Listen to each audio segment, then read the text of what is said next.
Sahabat DKB, penyejuk hati episode kali ini yang dari serial Kitab Ayub, saya berikan judul Pendengaran yang Ditutup oleh Iman Ortodoks.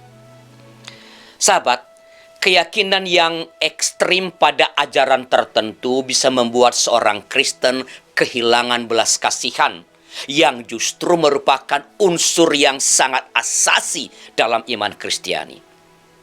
Keyakinan yang ekstrim mau tidak mau membawa seseorang pada fanatisme yang radikal. Dan fanatisme ini pada gilirannya akan menyeret seseorang pada sikap yang cenderung menghakimi orang lain. Seseorang yang dirasuk oleh roh fanatisme biasanya tidak dapat lagi melihat kebenaran yang lain kecuali apa yang ia yakini sendiri. Dan inilah yang terjadi di dalam diri Bildad, sahabat Ayub lainnya. Keyakinannya yang berlebihan pada ajaran ortodoks telah membuat telinganya tertutup terhadap rintihan Ayub, tertutup terhadap ratapan Ayub. Keyakinannya yang berlebihan telah membutakan matanya terhadap penderitaan yang dialami oleh Ayub. Sebagaimana yang telah kita bahas pada bagian yang lalu, Ayub dengan kata-kata yang menyayat hati mengungkapkan keluhannya dan memohon kejujuran dari sahabat-sahabatnya dalam menilai penderitaannya. Namun sahabat, semakin keras Ayub menjerit, semakin gencar pula lah penghakiman yang dilontarkan oleh sahabat-sahabatnya. Dengarkanlah ini misalnya. Masakan Allah membengkokkan keadilan? Masakan Yang Maha Kuasa membengkokkan kebenaran? Dapatkah pandan bertumbuh tinggi kalau tidak dirawat? Atau mensiang bertumbuh subur kalau tidak di air?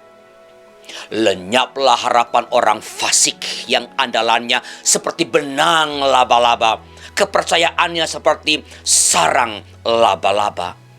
Demikianlah Bildad mengungkapkan kata-kata yang sangat menusuk kepada Ayub, sebagaimana disaksikan dalam Ayub pasal 8 ayat 11, 13, dan 14. Sahabat, apa maksud Bildad?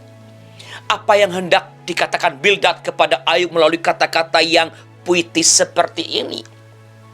Bila kita mencoba membahasakannya kembali dalam bahasa kita sekarang, ya, dalam bahasa zaman sekarang ini, maka ucapan Bildad itu akan berbunyi kurang lebih seperti ini.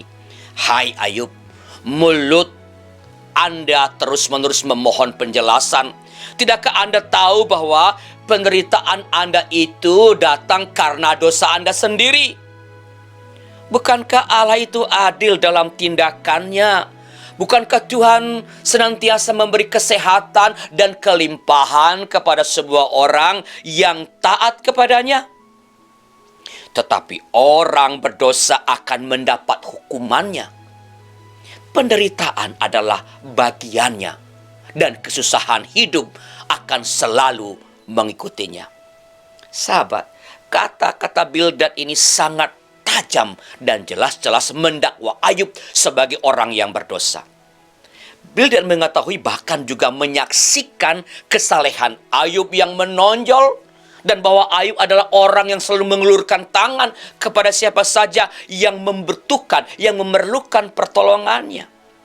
Sayangnya, keyakinan Bildad pada ajaran ortodoks telah membutakan matanya dan menutup telinganya sehingga ia tidak bisa lagi melihat penderitaan Ayub secara objektif dan tidak dapat lagi mendengarkan rintihan Ayub dengan sungguh-sungguh.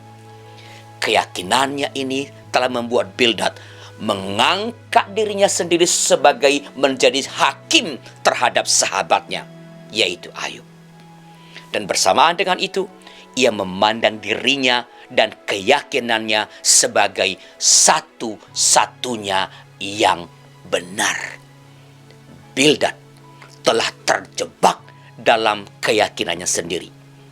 belas kasihan yang merupakan hal yang sangat asasi bagi Tuhan, bagi Yahweh Allah Israel, telah meluntur dari diri Bildad karena fanatismenya yang ekstrim. Ini tentu sangat menyedihkan.